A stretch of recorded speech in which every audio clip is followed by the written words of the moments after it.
Art can mean different things to different people. For me, it's all about the joy of creativity. So if you draw, paint, write, dance, sing, craft, play air guitar, or even sculpt using nothing more than mashed potatoes, consider yourself an artist and join our conversation. For the next half hour, meet the artist and learn about their inspiration while we all enjoy the beauty of creativity. Welcome to Season 2 of Art Talk with John Cole Artist. Hey everybody, it's John. Welcome to Art Talk with John Cole Artist. Today is Tuesday, November 26th, 2024, and we're 2 days away from Thanksgiving. I don't know about you, but this year has flown by. It's had a whole bunch of high notes and a whole bunch of low notes, but isn't that how our years normally go? There's a nice balance between the two. So first, I want to welcome you all for those that are watching live tonight, or for those that watch the replays on either YouTube, Facebook, or Spotify later on. I absolutely appreciate it. And hopefully you get some value out of what I'm doing, because really my whole goal is to not only share the things that I know and that I do, but also hopefully encourage you to try your own art. It doesn't have to be what I'm demonstrating, but we're all artists in one way or another. So I do want to introduce you to, really quick, since this is one of the first times she's here, my girl Fiona. So a couple times now I've hoped to have her on. However, when I'm on, she does tend to hide. But today she's joining me. You'll also notice that my space is extremely bright. I've got a lot of lights set up in here tonight because I'm going to be doing something a little bit different. Yes, I'm going to be doing the acrylic pouring, which is really what the subject matter is tonight. It's one of the messiest art forms I've ever had the pleasure of playing with. But I'm doing it here in my office space. You know, originally the plan was to do it down in my basement, but there's a couple reasons why I opted not to do that. The first, of course, is that in New England, like most of the country, the weather's starting to change. So although it's not below freezing temperatures, we do not have a heated basement. So what happens is during this time of year, the temperature gets to the point where doing any kind of work down there becomes challenging. You know, it's kind of hard to, be dexterous with your fingers when you're wearing mittens and stuff like that. So it's a little bit chilly down there. And the other reason is we recently moved our Xfinity router from the basement to our living room. And when we did that, we have much better connectivity upstairs, which is really where we need it. But now in the basement, it's really bad. Because for the first time, I'm going to be using 3 separate views, 3 separate cameras with this broadcast. So you're going to see a clear difference in resolution and quality, and it just is what it is. My main desktop here is a 1080p camera. It's mounted into my iMac. My opinion, really good quality. I also have my laptop hooked up, and the laptop isn't as good as far as quality goes. It's an older laptop. It's like a 2015, 2018, something like that. And lastly, I'm going to be using my cell phone, which is mounted right now above the art space here, so that when I do the demonstration, you'll be able to see it. That quality, of course, is typical cell phone quality, so it's probably not going to be that great. Combined, though, I think you're really going to get the idea of what we're going to be doing tonight. So let's talk about that. What are we going to be doing? What the heck is acrylic pouring? Well, acrylic pouring is basically what it sounds like. It's when we're taking acrylic paint and we're letting the paint just pour onto the canvas, and what we end up with is some pretty amazing and interesting results. And what I really like about acrylic pouring is that there are no mistakes. There's no mistakes in acrylic pouring because you're pouring the paint, and the paint is going to do whatever the paint wants to do. Okay, it's going to go where it wants to go. It's going to make the designs it wants to make. Yeah, you can manipulate it a little bit using things like straws or things like silicone gel or things like alcohol, and all these things can be used with acrylic pouring to make different techniques. But you still have absolutely no control really over what it ends up looking like. As a matter of fact, what's really interesting about the acrylic pouring is I could pour it right now, which we'll be doing soon, and it's going to look magnificent, and we love the way it looks. We're going to let it dry, and tomorrow we're going to look at it. We're going to go, that's not how I left it. That's not what it looks like. That's because in the process of drying, it continues to do its own thing. So what you think you're going to end up with is not what you end up with. And that's magical, right? And then of course the question becomes, you do your acrylic pour. Now what are you going to do with it?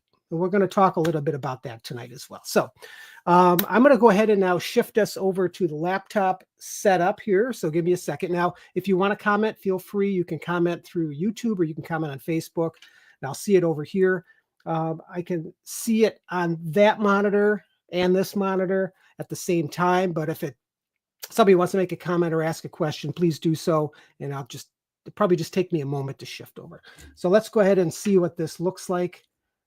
All right. So, all right, we're going to move this over this way. So now what you're seeing is two views, and that one there looks kind of distracting, doesn't it? So let's see if I can get rid of, I don't know if I can get rid of that. It's not exactly, there we go. Well, you're going to have to live with looking at two views. All right, David. David writes, hey, David, thank you for coming on. I'm glad you're here. Do you prime your canvas? I would prime my canvas if I were building my own canvas. Typically, the canvases we buy today, whether or not it's Michael's or Dick Blick or Hobby Lobby or something, they're already pre-primed. What's nice about the pre-primed canvases is that you have that texture, because really it's the texture that allows the paint to adhere to it.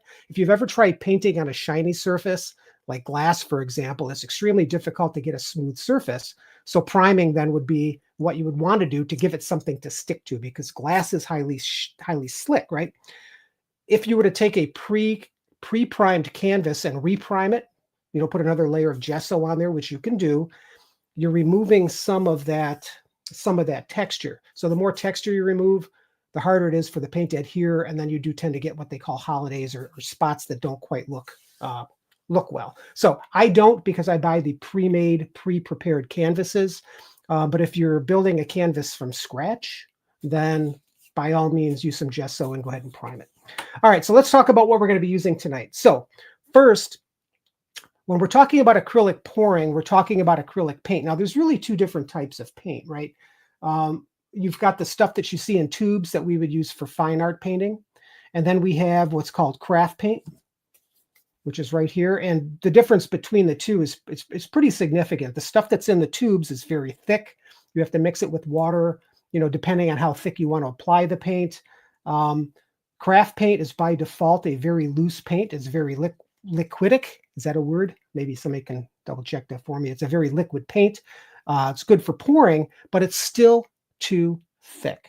All right. So if we were going to try to do an acrylic pour right now with just straight out of the bottle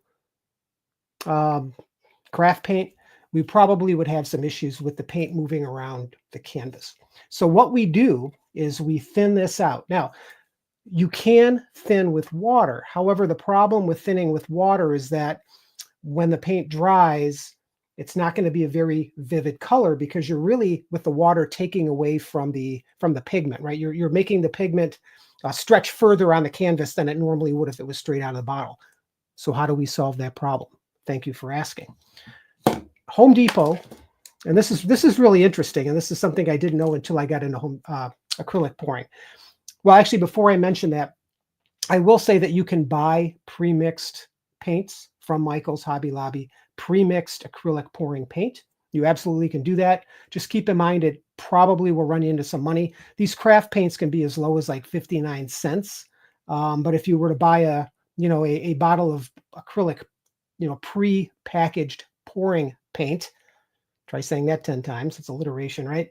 You would probably have an issue with price, because it would start to add up, because these things are cheap, that stuff's expensive. So what do? You go to Home Depot, you buy yourself, let me see if I may make sure the lighting, you can see it here. This is called, let me turn this camera, there we go. This is called Floetrol. And what's interesting about this, it's by a company called Flood. What Floetrol, whoa, almost dropped it. What Floetrol allows you to do is, it is a paint extender. Typically, and I dropped my thing, so hang on. It's used to extend paint. So for example, if you were house painting or something like that, and you have a gallon, you go to do your room and you realize you're just a little shy of the paint, you can get Floetrol, mix it in with that latex paint, and it will extend that paint without a significant impact to the color. Just so happens, ladies and gentlemen, you can use that with acrylic paint as well, which means then that we can take a thicker craft paint, add some Floetrol to it. It allows it to be more fluid. It retains that rich color from the original shade here. And that's when we become messy, because now the stuff is flowing all over the place and it's just going to get messy, and you're going to see why in a second. So Floetrol is what we're going to be using. We're going to be using some craft paint.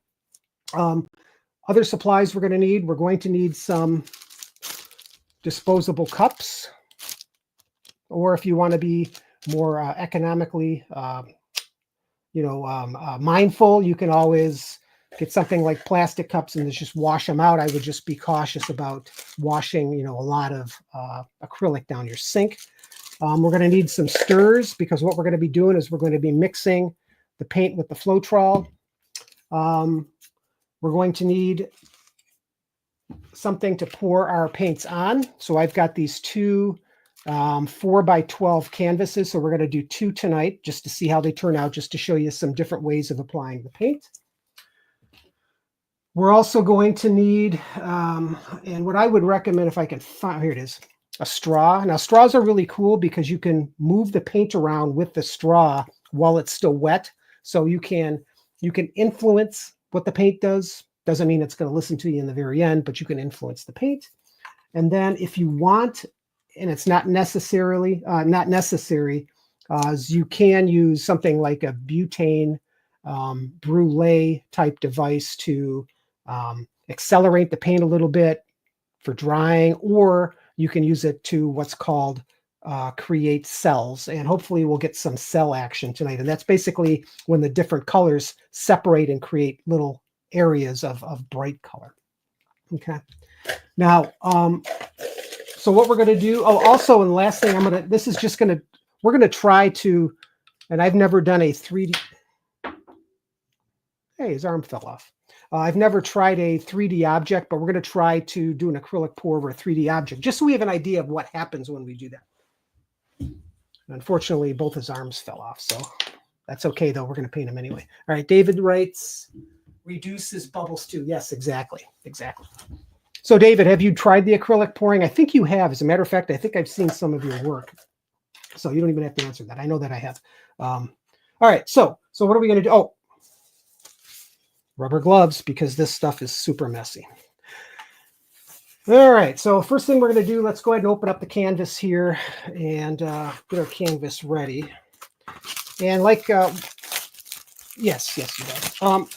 Like I mentioned when David asked the question about the canvases, this has a gesso surface on here.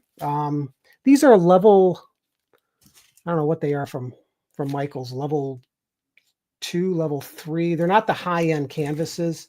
For me, there's not a significant difference between the different versions of canvases if we're just going to be doing a project like this, or even most home projects. I think when you start to get higher up,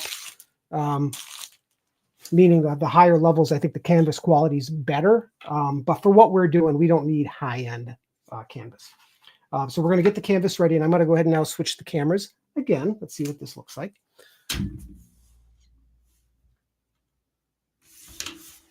All right, so quality isn't going to be super top of the line. I apologize for that, but again, it kind of is what it is with how I'm set up here. Okay, so this is the canvas we're going to be working on. What I have here is just a one of those aluminum trays, so we can capture all the extra paint that I'm going to be putting on here. And to my right over here is a second one with a rack on it, and the rack I'm going to be using for letting the canvas drip dry. Plus, it gets it out of the way from my main area here. So how are we going to get started? Well, let's ask ourselves what colors do we want to use? Typically, when you're doing an acrylic pour, it's very helpful to have your canvas wet to begin with, because that way when you add paint to it, everything flows nice and smooth. You can do that. You don't have to do that. Strictly up to you. For me, I tend to prefer working with black. Black is the background, and then I'm going to be pouring my colors onto that black, because for me, it just makes it a very rich looking design. End product just looks super, super rich. So what I did was I mixed up some black ahead of time, which is right here. Okay, so it's basically a 50-50 mix. I've got 50% liquid acrylic, which I bought in a container at Michael's, and then 50% Floetrol. So this is a dollar store, ketchup or mustard bottle or something like that. They work great for this. You don't have to spend a lot of money for stuff like that. The only thing is these little caps, they pop off really easy, like this one just did. So if you were to shake this without holding your finger on the cap, don't be surprised when you spray paint all over your area, which you don't want to do. And then what I did was I did transfer some Floetrol into a larger bottle, and I did this so I don't have to go and try to pour out a gallon jug. And again, this is one of those cheap 99-cent bottles. All right, so let's assume we're going to do black as the bottom. So we have some black already, so that's good. Let's go ahead and mix up some color. So I'm just going to take, I'm going to take it easy and just do 3 colors on this first one here. Okay, so I got 3 of these small cups. And I'm going to do what's called a dirty pour. Now, if Anna Davis catches this at some other point, Anna, I've had her on my show a couple times now. And we talked a little bit about her acrylic pouring, and she's really, really good at it as well.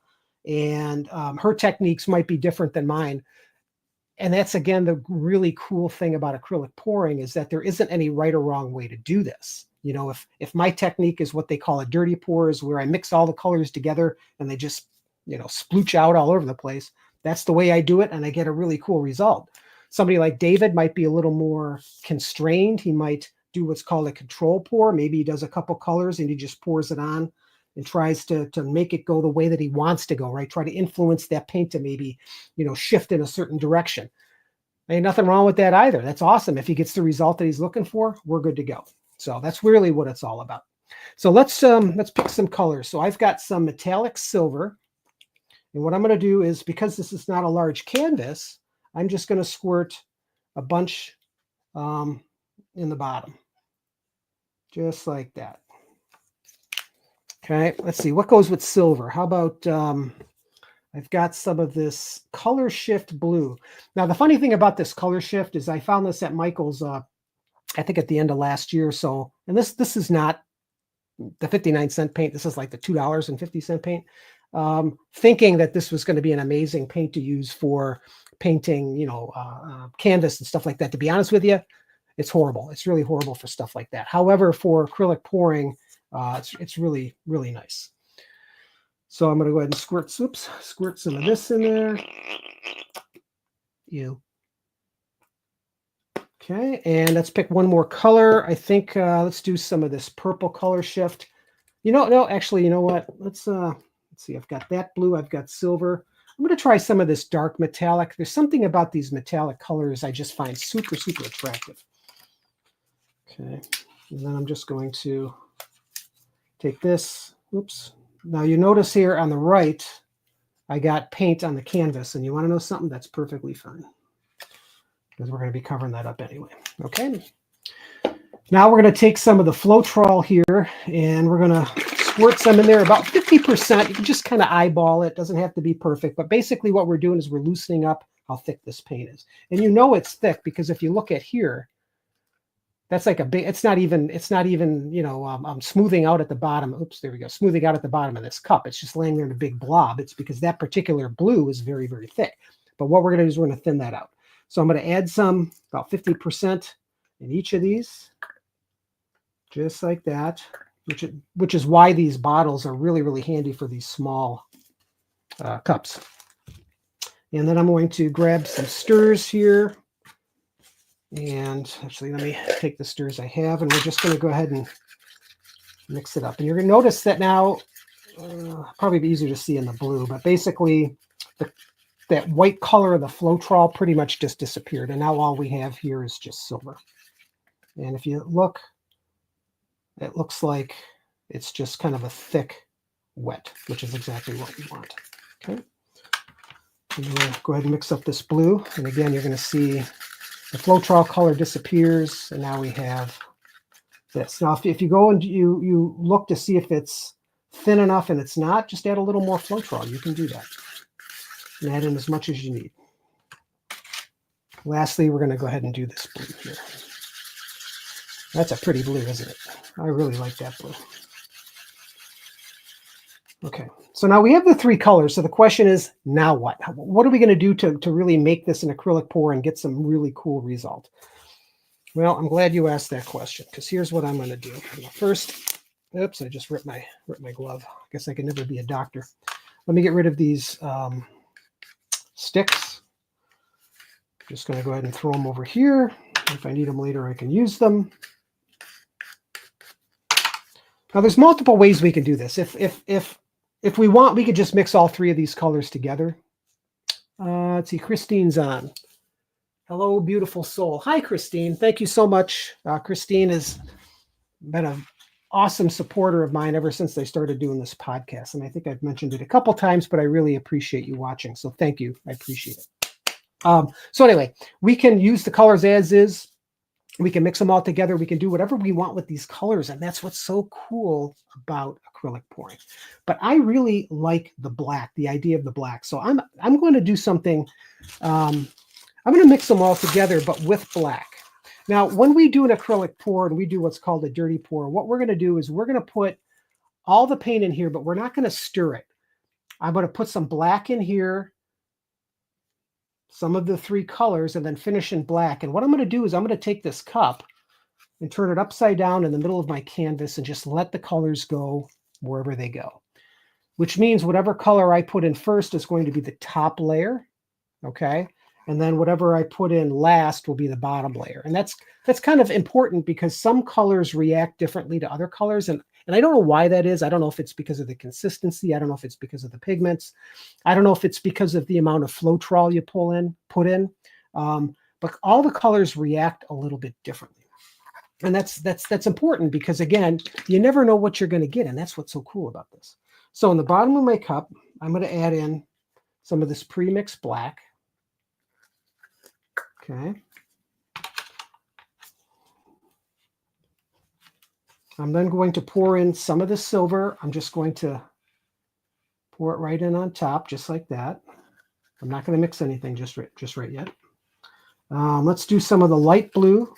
Let's see if I do it this way instead so you can see it a little bit better.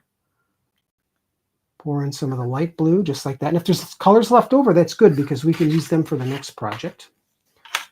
I'm going to pour in some of the dark blue here, just like that. And then finally, I'm going to top it off with some black, just like that. Now, that's a lot of paint. So one thing you're going to notice about acrylic pouring is that it's easy for you to say it's a very wasteful activity. And it can be, right? Because that's a lot of freaking paint right there, right? That's almost a full cup of paint, which means it's going to be more for this canvas, more than this canvas needs. But what Anna does, and I love this idea, as a matter of fact, she just posted a picture on her Facebook site recently, Anna Davis, is she takes all the stuff that's left over and she reuses that in some absolutely beautiful jewelry. So just because you're quote unquote wasting the paint on your palette here, if you save these, you can always reuse the dried layer later for some other project. It could be glued on things. It could be cut up into whatever and made into some really interesting things. But enough of that. Let's get to the mess. And now you're just going to see why we're going to wear the gloves. So all I'm going to do is I'm going to flip this thing upside down on this canvas. You ready? Here we go. And then I'm going to lift up the cup. And now you're going to see the magic start to happen. Now, this is why I'm wearing rubber gloves, because we want this paint to cover this entire thing. So what we're going to do is we're just going to start to swirl this around. And again, we don't have any control over where this paint's going to go. The only thing we know is that we're going to get some kind of result. All I'm going to do now is, and I can feel the paint on my hands. This is just such a messy, messy thing. All right. So the hard part here always is trying to get the paint where you want it to go. Now, I have the extra black.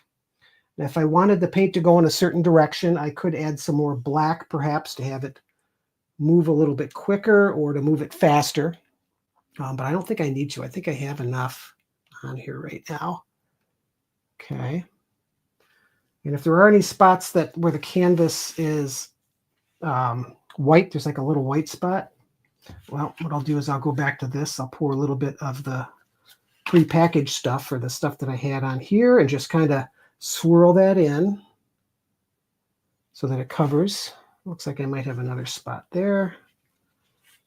There we go. And I've got another spot right here that could use a little help. And I'm already missing my, there we go. Totally messy. This is such a messy thing here.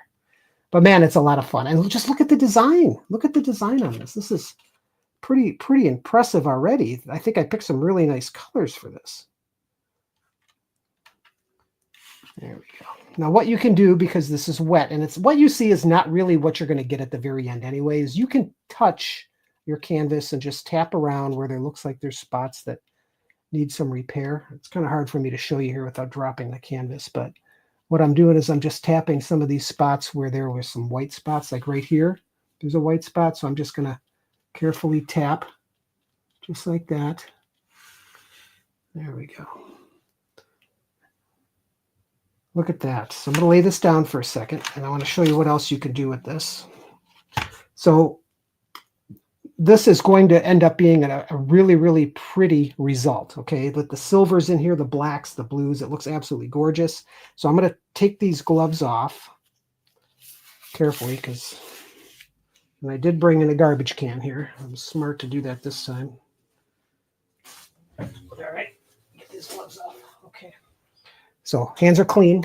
So what I'm going to do now is I'm going to take this, and you can use the straw to blow things around a little bit. I would love to be able to, let's see if I can get a better view. There we go. All right, like for example, if I want to affect this or if I want to influence the paint, I can take this, and I happen to have a bendy straw here, which is kind of nice, and I can blow through it and blow the paint around. So watch what happens if I blow over in this area here.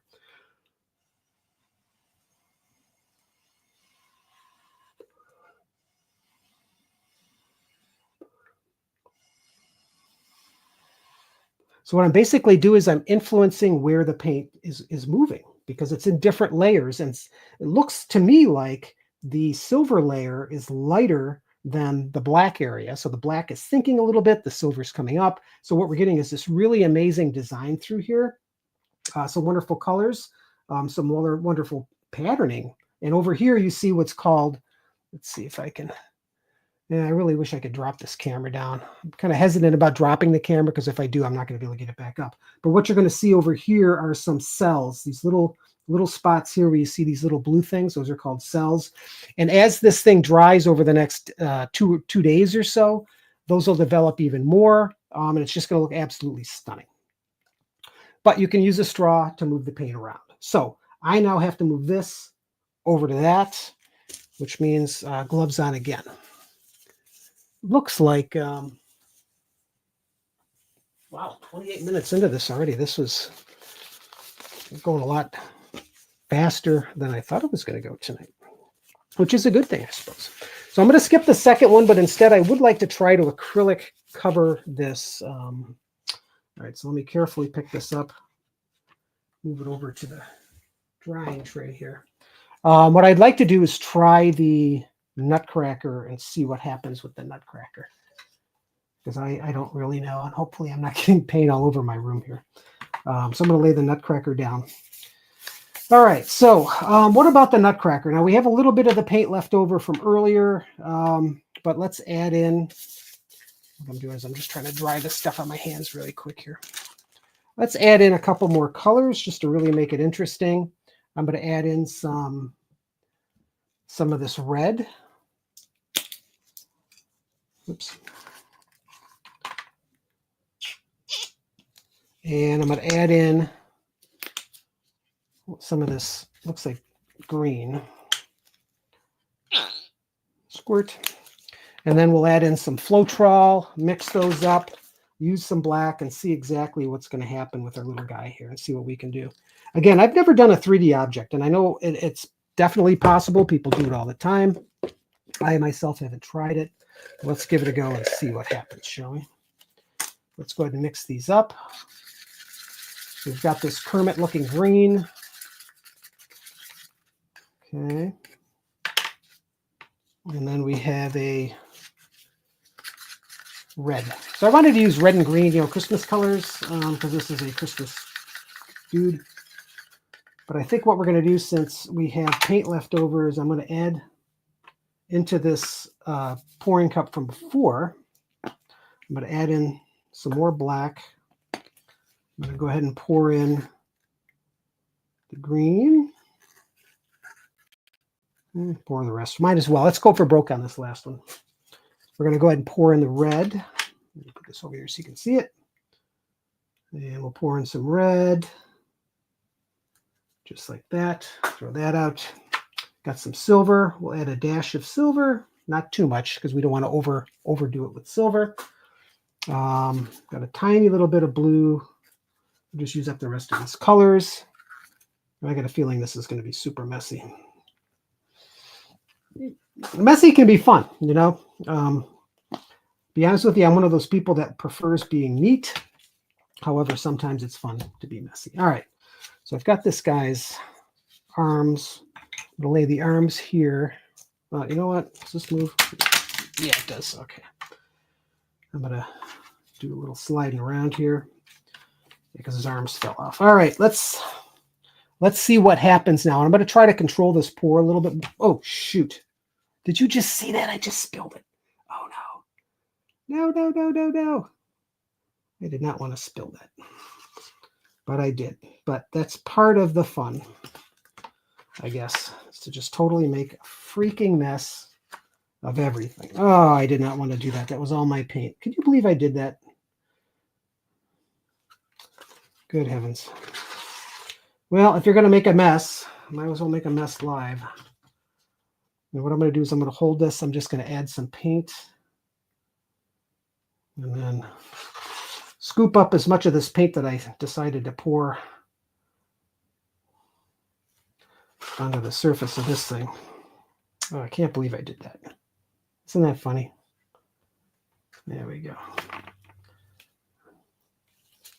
Yeah, I don't know if I particularly care for how this is looking so far, but that's okay because I think what will end up happening is when I'm all done. Now the arms are easy. I can just roll the arms on the ground here. Oh my heavens. Here, I'll put this arm over here. If I can, I'll put it up on the drying tray. Let's get some on this. Oh, the simple fact that I just dumped this. Oh, funny.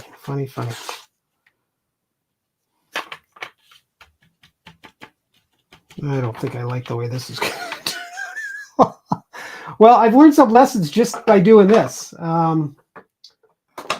Be very, very careful when you pick things up not to drop them. That's one thing. This looks terrible. But you know something? I bet you with some additional paint when this is dry and with some things like gold foil and stuff like that, I bet you that this is going to look absolutely stunning. So let's move away from the ugliest thing I've ever done into closeout mode here. One of the other things that's highly recommended to keep on hand, of course, is paper towels, because despite my best efforts, I still got paint all over my hands. But the good news is Fiona did exceptional, and we actually got through this demonstration with very little pain and suffering. There we go. So one of the things, let me shift cameras. Stand by. Oops. Shift by. Let's see. Shift back. There we go. Now, before we close out, see, you could try an acrylic dip with it. That's what David writes. You could try an acrylic dip. Yes, absolutely could do that. So to close things out, let me just answer one of the questions that I've asked myself many, many times, and that is, well, what do you do with your acrylic painting when you're done? Well, one of the things you're going to see with a lot of the acrylic pour paintings is that when they're dry, they have a very matte finish. So the colors just don't look as bright as they did when you first poured it. And that makes sense, right? Because acrylic paint, they do tend to be glossy. However, when they dry, they often lose that luster. So one of the ways that we can combat that is when we're done with our acrylic pour, is we can use something called acrylic varnish. And I don't know if we can see that, but this is a gloss varnish that you can use over dried acrylic paintings. And what's nice about that is it returns that bright, rich color. And I'm going to show you an example of that in a second. And then you can hang it on your wall. I think it looks amazing. You know, I think, as a matter of fact, if you look up in the, I don't know why I'm pointing over there. There isn't anything up there. I thought I had an acrylic painting up there, but I don't. But I do have one to show you. You can hang them up on the wall. They're absolutely gorgeous, especially if you pick colors that go with your room, or if they're just colors that you like. You know, it could be anything, right? You can hang it up on your wall as is, or you can enhance your product. And let me show you an example of what I did with an acrylic pour. So this was an acrylic pour that I did quite some time ago. And you'll notice that it's all shiny, and it's shiny because I used the gloss. So it really returned the richness of the original colors. And then what I did is I went ahead and I drew a koi fish and then put gold foil on the koi fish. So now I have this really shiny, beautiful thing with these cells down here, with this nice color vein coming through. And of course, now I have the shiny fish on there, and it really, really is very, very pretty. It's not something that I have hanging up right now because I've got, more art than I have space. But it's something that I definitely would hang someplace. And thanks, David. David says it looks cool. So that's what you can do, is you can then take your acrylic pour paintings and you can enhance them by adding other things. You can paint on them, you can foil them, you can basically do whatever on there. So it's really up to your imagination, and it's whatever you're inspired to do. And that's really the objective, right? Is to have an inspiration, to feel creative, to do additional work, to really let the paint go where it wants to go and do whatever it wants to do, and give up some of that control. And sometimes that's super nice. So, all right. So that's acrylic pouring. That is the messy business of doing acrylic pouring. If you guys give it a shot, share the pictures with me. I'd love to see them. I'd love to have you on the program. If you have worked with acrylic pouring and you'd like to talk more about it and show some of your work and really talk about why you got into it, let me know. David, if you ever want to be on the program, let me know and we can set you up. I'd love to talk to you about your experiences as well as Anna. So if Anna Davis happens to watch this on the replay, reach out to me. I'll have you back on the show. So I want to wish everybody a happy Thanksgiving. It's in 2 days from now, or Happy Indigenous Peoples Day, or was that a different day? Either way, whatever you celebrate, hopefully it's with family and friends. And if your family and friends aren't around, that's okay too. Reach out and tell them that you're thinking about them. Tell them that you said hello. It's a time of year for reflection, right? Be thankful for what we have, and thankful that I have a great audience like you guys to follow me on some of my really strange adventures like this. So next week, I'm not sure who I'm going to have on, but I will have something, even if it's a demonstration. But in the meantime, keep being creative, because we're all creative, right? And it's a lot of fun. So I'll talk to you guys next week. See you soon. Thank you so very much for joining me on the ARTalk podcast, where it's my goal to bring artists together to talk about their craft. If you'd like to join me for a conversation, please reach out via email at johncoleartist@gmail.com or by visiting my website at johnrobertcole.com. So until next time, keep crafting, painting, and inspiring others with your creativity. You make more of an impact than you know. See ya.